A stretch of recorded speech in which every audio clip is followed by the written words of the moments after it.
Welcome to the Cake Therapy Podcast, a slice of joy and healing with your host, Dr. Altreisha Foster. This is a heartwarming and uplifting space that celebrates the transformative power of baking therapy. The conversations will be a delightful blend of inspirational stories, expert insights, and practical baking tips.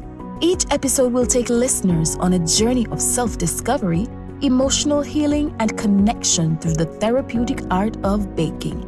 There's something here for everyone, so lock in and let's get into it.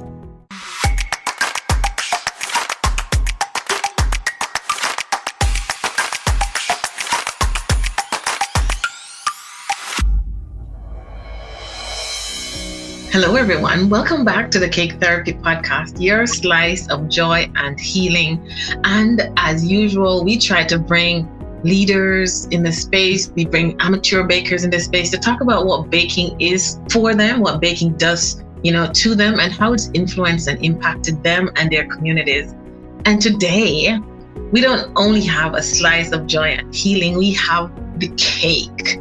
We have, we do, seriously. We do have the entire cake in the space, and we want to welcome Miss Jasmine Rae from Jasmine Rae Cakes. Hi, Jasmine. Thank you for joining us. Thank you very much. I'm really happy. Yeah, so if we have bakers on here, you know who this is. This is the Mount Rushmore of bakers in this space. She holds that space for bakers such as myself and others because she is quiet. You can see her presence on her Instagram, but she is bold in her choices as she bakes these cakes. She's a fine arts cake maker. She's an instructor, consultant with a Bachelor of Arts in Cognitive Science and a Master's in Psychology. She's a winner of Most Unique Luxury Wedding Cake Designer in the United States in 2023 and 2024. She's the winner of the Best Wedding Cake Designer in LA in 2022. She's the Best of San Francisco, stated in the San Francisco magazine. And she's been seen in the New York Times, Vogue, Lane, Harper's Bazaar, Martha Stewart, and it goes on and on and on. And it's really my pleasure to have Jasmine DeLong of Jasmine Rae Cakes. So what has your day been like so far? Tell us a little bit more. What have you been up to? First of all, you make me sound so impressive when you list all that stuff at once. And thank you for doing your homework. The day has been gentle, I would say. Mm-hmm. The weather has been really lovely. And I brought my son to school this morning, and it was kind of a nice morning. Mm-hmm. Unremarkable. Yeah, unremarkable. Mm-hmm. So, you are remarkable in your work and the things that you've done. So I wouldn't do it justice if not to do our homework. But as we, we wouldn't do you justice. But as we sit back and we watch your work on Instagram and all these social media platforms, I would like for you to share with our listeners, who is the young Jasmine? What was it like for you to grow up? And was there art, in your life, and how much of it? Thank you. I appreciate that you go that far back. And I think it seems really relevant to the work that you do in your foundation, that you would go back to childhood and recognize the seeds that are planted then that continue to express as we grow and develop as humans. I would say, one of the things when I think about kind of the budding profession from childhood, when asked, what do you want to be when you grow up? Something adults love to put on kids really early, is my answer was always an artist or an architect. And then at some point, astronaut was involved in there too, because of, just love for the stars, for the mysterious, for the ethereal. And so as a child, I would say I was an avid reader. Ruined my eyes and needed glasses very early in elementary school. And on the quiet side, but at home, really kind of funny and playful. And but it took a while to become comfortable around people I didn't know. So really more of an observer type that as I got older, I became more interested in developing a side of me that kind of reached out to others and connected with other people, not just from an observational standpoint. So making it more of an intention to kind of learn that other part of myself and who I was more as a social person. So then at what stage of your life did you come in contact with baking, or baking becoming a part of your experience? When was Jasmine Rae discovered, or the birth of that? Oh man, I mean, I would say it's kind of like a series of little births. I remember seeing there were these like Sunset magazine, which is kind of a funny thing. Sunset magazines that my mom had, like these old ones that had wedding cakes on the front. There were this really traditional buttercream and the piping and all of that stuff. And I remember thinking it was so beautiful, and baking a cake when I was maybe 9 or 10, and it looked like some sort of nuclear waste explosion that happened. And it tasted horrible because we had this like really old rancid Crisco that I found in the back of the cabinet we used for it. So there was some fun birth there as far as like generally connecting with something that I thought was really beautiful at the time, and my attraction to that.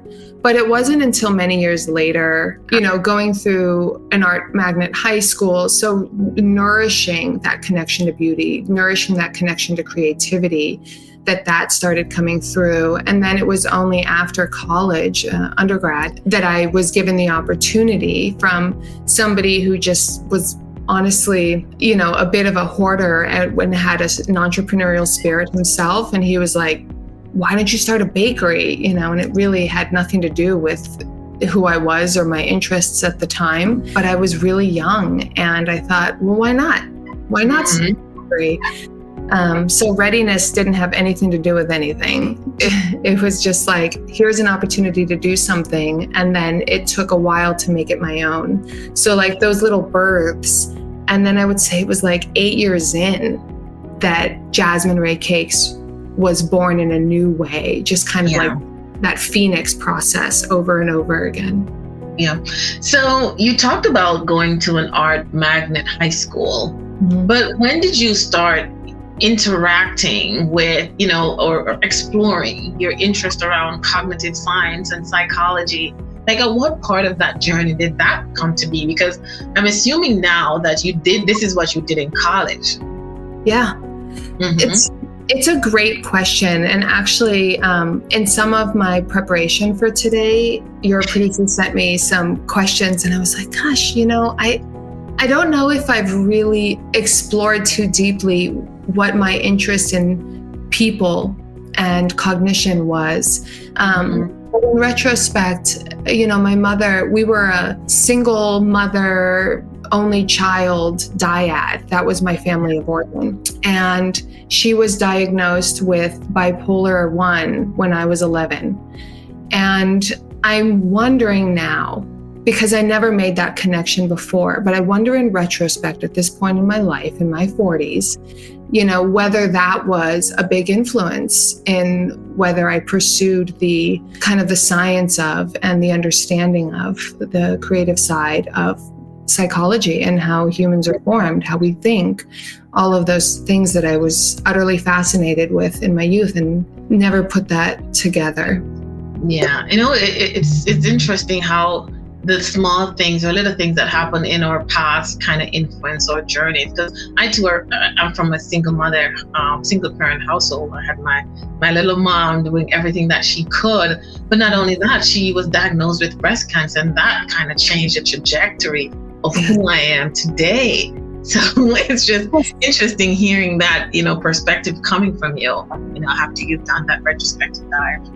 Yeah, I've been feeling so much gratitude for my mom lately, and this just becomes kind of another way, like seeing the way in which we are formative from these incidentals. Like you couldn't have decided that this was going to be something that you put into the recipe of like what makes Jasmine, what makes Dr. Foster, later in life. Yeah, absolutely. And I think that in some instances, people sometimes are unable to make that correlation between science and baking and how the mind works, even though like we're worlds apart, right? But we're impacted and influenced by things that happen to us, especially in our cases, it's our mothers. There's one person that's caring for us that's impacting how we become ourselves. You know what I mean? Yes. I mean, and that's interesting because that's so the core, that's my theory of practice and like in my art and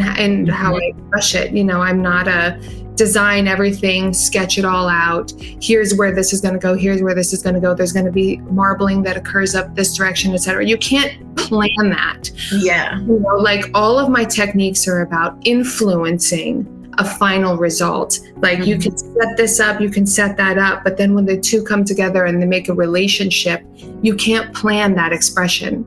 Just all you can do is be part of the influence, be part of the environment that formed something that there was no way to conceive in advance, and then see it as beautiful, just as we get to see ourselves and we get to see the young women who are going to be influenced in your foundation.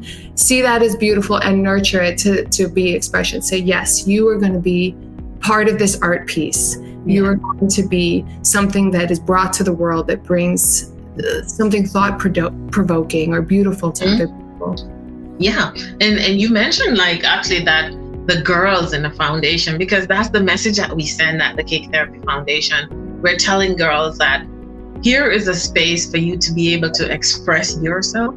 It's not going to resolve all the issues like it's resolved mine and yours and others, but it's just a space for you to help with your healing and your own personal transformation. And then this brings me to ask, how do you see baking contributing to mental health and well-being? Any thoughts on that? One or two. I mean, there's so many ways. It's for one, just doing anything with intention. I think it could be pottery. It could be, fixing your bike. It could be trying to redirect an ant trail outside because you don't want to kill a big trail of it. Like whatever it is, anything that you have like an intention, and then to kind of figure something out in the process of fulfilling that intention, I think is naturally therapeutic. I think running a cake business is incredibly therapeutic. You have endless practice for self-regulation opportunities. So many times that you're going to be challenged over and over and over again in all these ways you could not have expected. And you have to continue to keep your cool because there are things that are important to you in the end. And then like another really big one is, especially for people who may come from like an area where they didn't have a lot of privilege, or there wasn't a strong mirror for their self-worth. I think being able to create something and see like yourself progress and see the joy that it brings to others. Like you can exercise a lot and watch your body progress and say, oh, wow, these muscles are getting stronger, or I'm able to lift more or do more or more stamina, whatever, watching yourself progress by putting in those efforts. But when you can do something that contributes joy to another person's life, that's an impact that can bring so much to your sense of belonging in the world, community, self-worth, confidence, affirmation of your creativity. It's so life affirming. And so, I mean, there's only healthy, when you have an impact like that. And do you find that your background in psychology, is it influenced how you approach, or has it influenced your approach to baking and your designs? Tell us a little bit about how you get to that. Yes, in a really big way. I mean, for all the things that I just named around self-regulation, especially the program that I went through was very much about practicing yourself, using yourself as a tool, facing your own wounding in order to see how are you interested in becoming a practitioner who supports others in their healing, using yourself. A couple things that come to mind, especially because I'm mostly making cakes for the wedding industry. I see myself as someone who's being invited into a very meaningful ceremony, invited into the container of a marriage. I get to be someone who participates in helping them create something new that day in their relationship, in their community. I could be a complete stranger, but I recognize the gravity of my role as another person there. So having that good intention for them, that well-meaning, that support and hope that what I'm doing is part of something that is meaningful for them. I consider that a form of practicing therapy, even though I'm not sitting down and counseling them or anything, although there's jokes, about it's a little unethical, but slipping a card and, my therapist card. I don't practice that way anymore. So their anniversary tier box, you may need a little support in a year. But, but just recognizing even if it's not something I say, I don't put it on my cake proposals. I recognize that I am a meaningful contribution to the container of your marriage. It's something that I have to hold for myself.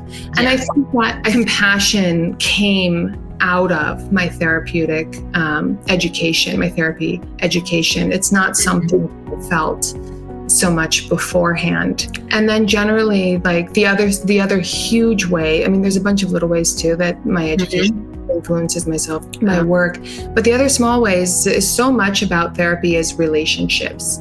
Yeah. And, relationship to self, relationship to other, relationship to your environment, relationship to your systems and the other systems and the other systems around us. So all of those relationships and all of those layers, impact who we are, who we get to be, how we get to be, and then how we break through what we think we get to be. And so the way those things come together have so many fascinating dynamics that can be duplicated with materials, cake materials, the way sugar and water interact, the way dried fondant and fresh fondant interact, the way temperature interacts with all of these ingredients. So, just kind of forming the relationships, finding them as fascinating as the human condition, that, they're the same to me. Yeah. There's different facets of these dynamics. As I'm sitting here and I'm listening to how the relationship that you have with your cakes and developing them and the relationships with your client, I have to ask, how do you incorporate this into your teaching component? Because you teach as well. I know that people see your wonderful cakes and they want to come in and they just learn how you got this movement, right? Learn how you make this stay, learn how you got this texture.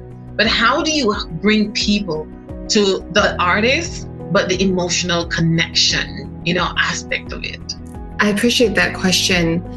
When I first started teaching years ago, what I would see on social media was a lot of come learn how to make this cake. And I took a class about 18 years ago where it was kind of the same thing. Here's the cake we're going to make. I'm going to show you all the techniques there. And I think that that's actually an important part of learning, is kind of copying something. It's an important part of the learning process. Children do it. Humans do it.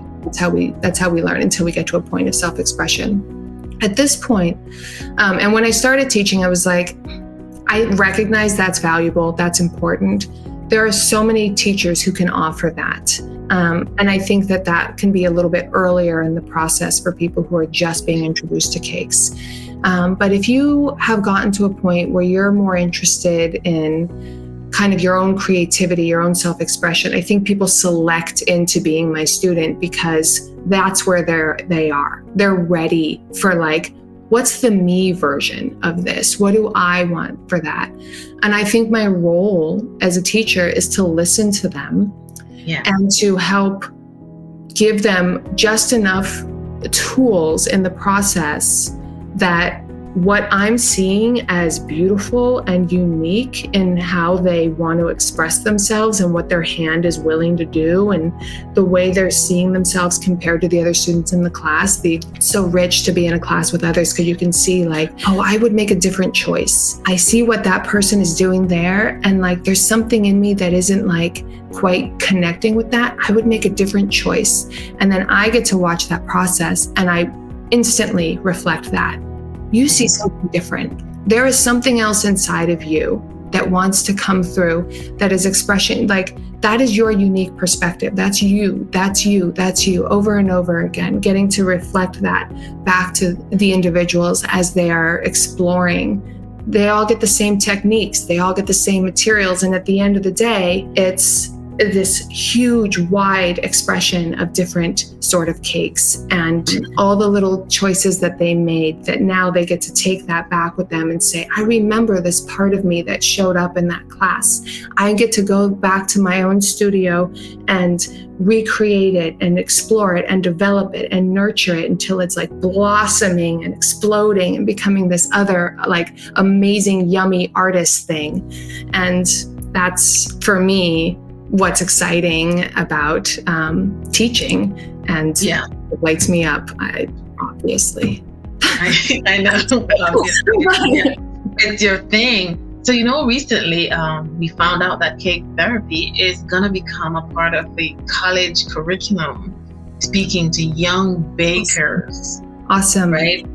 And I noticed that we've been getting a lot of listenership, but I'm not like I'm waiting to see where the listenership is coming from, if it's just based from those students. But my question to you, as these young individuals are listening, and if they haven't heard of Jasmine Rae, and they hear Jasmine Rae on the podcast, and they go to your Instagram and I'm like, oh my God, I want to become Jasmine Rae. Tell them how they can become, and I would say not Jasmine Rae, but become the best version of themselves as you have become this version of you. I mean, there are a lot of things. I think it's like learning anything. If someone sees my work and they resonate deeply with it, and I know what that feels like. When I've seen other artists' work, I can resonate and be like, wow, the person who created that, like, we're cut from the same cloth. Like, I can feel that resonance. And I know other people feel that way sometimes when they see my work. If that's the case, there's something authentic and true for you there. And I think a lot of times people might go immediately toward like, well, I'll just try and recreate what I'm seeing as a way of kind of feeding my own, like this resonance that I'm feeling. And it can feel clumsy at first. I think a lot of teachers or leaders in industries become offended, like, oh, you're copying me, you're trying to take the me away from me by recreating it or something. Mm-hmm. But I see it a little differently. I think a lot of times people they're just trying to find like the expression for their own resonance of what they're drawn to, what is inspiring them about it. And so listening to yourself, what does that mean? That's really hard to say. That's really hard to know. But you can start to kind of refine a little bit. You can look at the diet of what do I save in my Instagram that causes me inspiration? How can I start to like provide some language to it? What are those words? That's something I do a lot in workshops. It's like, let's put some language to the sources of inspiration that you have in your life. Some people can be really inspired by like gritty, concrete, industrial city, steel, rust, blah, blah, blah. Like those words are really evocative. And then some people are like nature and tree and wind and flowers and, like the way the bird's wings flap, whatever it is. Like those are very different worlds. So when you can start to like provide a little bit of language so that you look at my work, I'm just like one person in this plethora of inspiration that can be found. Like, Look for those similarities between all those things. Bring language to it. Relate it to yourself. Listen to yourself over and over again, because you're already there. You're already expressed. Like, people want to, so they're like, I'm looking for my signature, my style. And it's true, we have to try on so many different things. We have to try it on and be like, is this fitting? Is this not fitting, etc. But you can start to listen to yourself by refining these things more and more. So I mean, I think what I would say is, for anyone who wants to be me, I'm guessing it's more like they want to be expressed. They want to find their me version, and maybe there can be some resonance, but they don't really want to be me. No one wants to be me. I mean, I hope, but they want to be themselves. And if there's some resonance there, there's certainly some nuance that makes them unique, and celebrating that specialness, inviting the language, and having that dialogue back and forth between, like, what is my chosen visual diet? What is my chosen diet of inspiration? And how could it be showing up in all of these different ways that I live my life, not just in my work as a cake maker? Absolutely. Because, I too find myself as a baker, cake designer myself, right? I find myself like trying to find, who are you really, Altreisha, as a designer or a cake, person in this cake space? And I can tell you, like, when there's some artists, when their work pop up in my timeline, I'm like, what was she thinking? What was he thinking in that moment, right? And sometimes I see your work, or Marina Machado or Lima Cakes, and I'm like, oh, all this movement, like, what's going on in their head at this time? So I do get what you're speaking of in terms of, like, a resonance. Like, what of this is resonating with you? Is it a color? Is it a movement? And I'm like, immediately put in that space, okay, what was Jasmine thinking when she did that? Like, why is it shaped like that? But it's cute. You know what I mean?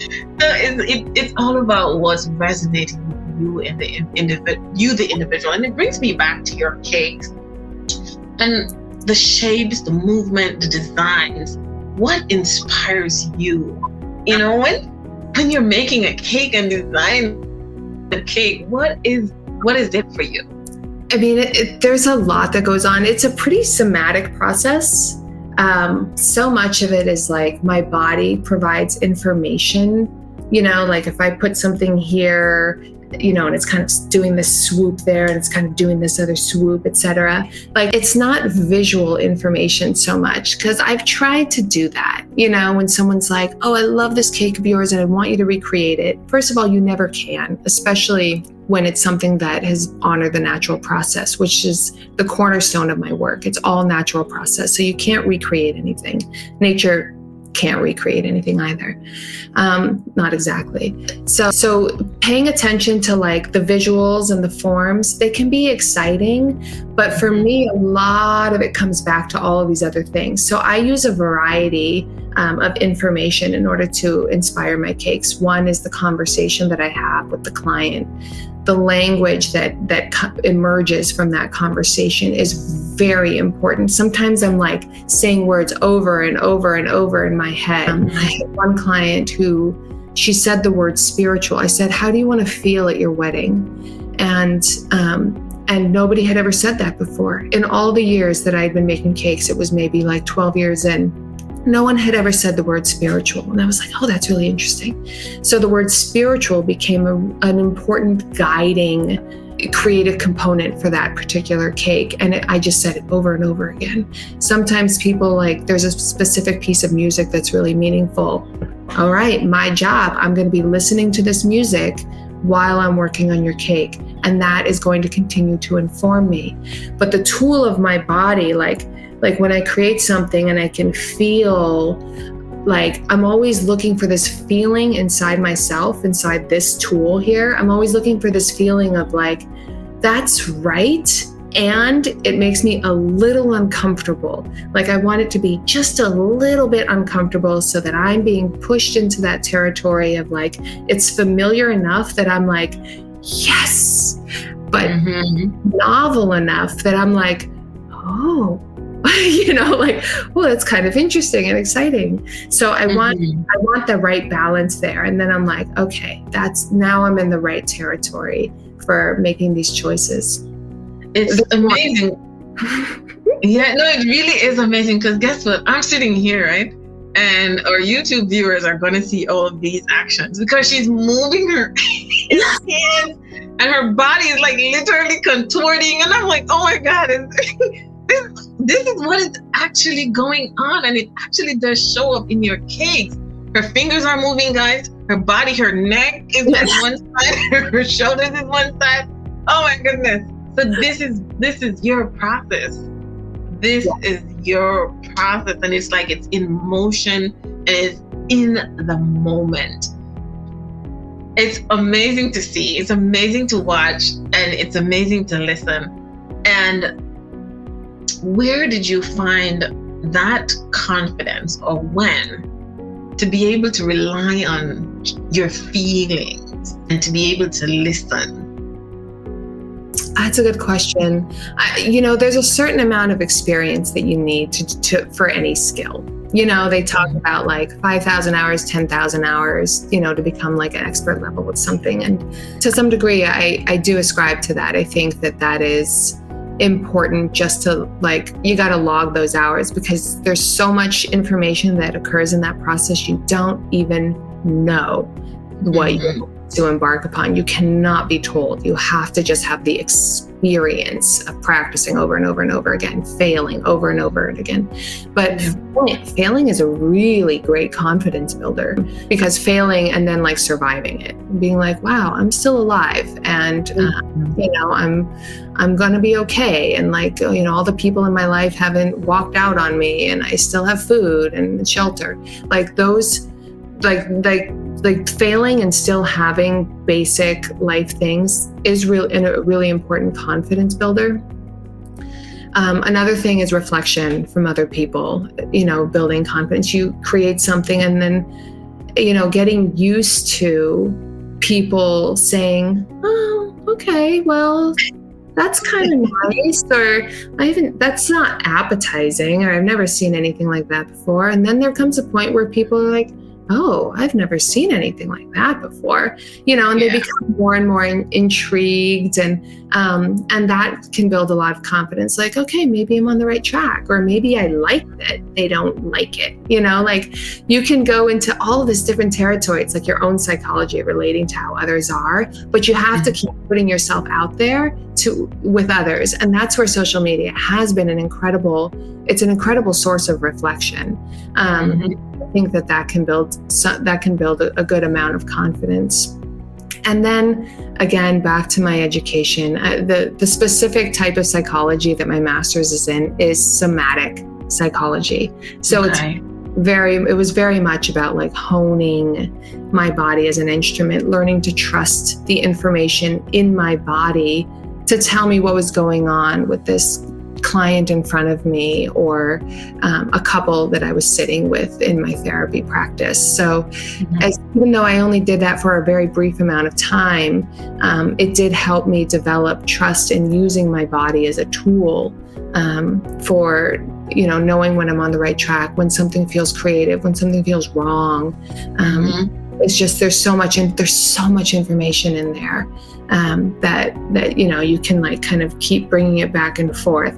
Have a thought about it, provide some language to it, feel it, embody it, and then bring it back to more language again, etc. So that dialogue, self to self, rich. But that level of self-awareness, is really cool to witness right in front of me too. It really is. So what are some of your cakes, like I talk about them, they're usually so intricate. I love them. They're just unique pieces, and they're never duplicated. Very rarely do you see something like that similar, but there's no duplication there. What are some of your favorite decorating methods, and how do you stay so innovative in your cake designs? The decorating methods, it's just every technique kind of comes down to this idea of the natural process. And I define the natural process as one thing that's different from another thing, put it together, create something new. All life is like this. That it is the definition of nature. like a person and another person come together, create a human. That human is a totally different thing than either one of the original creators. Same with, a plant, same process, things coming together, conditions, new thing emerges. That's like the cornerstone of all the work, the natural process, everything I do. So it's all about finding these dichotomies. It's finding, one example I gave earlier that's a really, really clear, tangible example and was the cornerstone of one of the techniques I became most known for early on. Hardened fondant that was like dried out and tough from being exposed to the air, mixed with fresh, elastic, fondant that had a lot of pliability. When those two things come together, that a pliable fondant forces the tough fondant to kind of start to break in really specific ways that they don't meld as easily. Some part might meld a little bit with the other part, but then it becomes the vehicle that drags these pieces of this hardened fondant through. You can't create, you can't design in advance. You can't say like, oh, this little thing is going to do it like this, and then like the air is going to come in and force it to kind of change here, and then like this pock mark is going to show up and blah, blah, blah. You throw some, sand sugar on it and force it in a different way. Like you can't say, well, there's going to be one here, one here, one here, one here, one here, one here, one here, one here, one here, one here. Like the natural process is like all over it. Like you don't get to control those things. I don't want to control those things. I'm more interested in like, what is this third other thing that I could not have conceived of beforehand? What is that going to be? Like that is so exciting. And that is the root of like being kind of eternally inspired, is because there's life in it. There's life in it because things are coming together and creating something that has to surprise you. You have to be surprised in your work. If you don't give yourself opportunities over and over again to be surprised, you're going to like deaden your emotions to the process very quickly. So I think it's an important thing to build in. Even if you also want to like make bows and say, okay, I need it to look like this and I want a flower to be pinned right there, you still there has to be some way that you are bringing the unexpected into your work. Otherwise you will flatten out pretty quickly. Yeah. So I know then that you must have some potential clients reaching out and saying, I want this cake. I want this cake that you made. How do you say no, and how do you lead them from that thought into what you will ultimately create for them? At this point, people don't say that to me as much anymore. But there was a time that's an important part of the learning process. That's an important part as an entrepreneur to go through that period where people are kind of bombarding you constantly with like, I want something else and I want you to be a conduit and I'm not interested in you yet. That's fine. That can be a really long period. That can take years before you kind of move past that. So anyone who's in that position right now, please forgive yourself. Like you're in an important part of the process. You just keep going, you'll get there. But for clients who come to me and are like, we love this cake, we want something very close to this. Instead of saying like, well, I'm not going to recreate that. I enroll them in the natural process.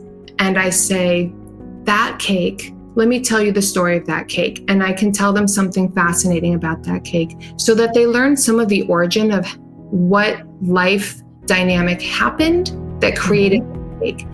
The other thing I do is I try to delve with them, and some clients are more and some clients are less capable of doing this. How does that cake make you feel? Like, what is happening inside of you when you look at that cake? That cake is information about the way you want to feel in your relationship, the way you want to feel at your wedding, the way you want to feel for yourself. There's information there. That's the place to be designing from. I want to be witnessing that part of them so that I can bring that. And I'm like, my expertise is I then have to find the techniques that work with that part of them. I want to bring that to the design that I create for them. And when I explain a little bit more of this process, they're like so much more excited. Instead of getting the like, no, I'm not going to recreate that, I don't do that, they're hearing a yes to you. Like, who in you is going to like overlap in the Venn diagram of us? And like, we be creating that little slice together of, you know, I feel the way that I did when I was a child at night, staring out at the stars and seeing like the possibility of the universe in the night sky. Like whatever, you know, like whatever that sensation is, they may be able to describe something there. Like that's the source of the design. Wow. Let me tell you something. I'm sitting here and as a young baker myself, I feel like I'm actually at a TED Talk. No, I do. I'm just taking it all in. And I know that there are so many more of us who look up to you and who are going to hear this. And I'd like to know, like, what do you think your legacy is going to be? And what do you want it to be? I don't know. I mean, there's a part of me that, you know, is like, I don't want a legacy, no legacy. It's like, this is everybody's stuff. Like, you know, this belongs to everybody. Like this isn't mine, you know, specifically. And then there's another part of me that is very like, oh no, my ego. Like I created this and I brought this to the cake world, and I want to be known for it. You know, so just the legacy question is like, there's a lot of tension in it for me.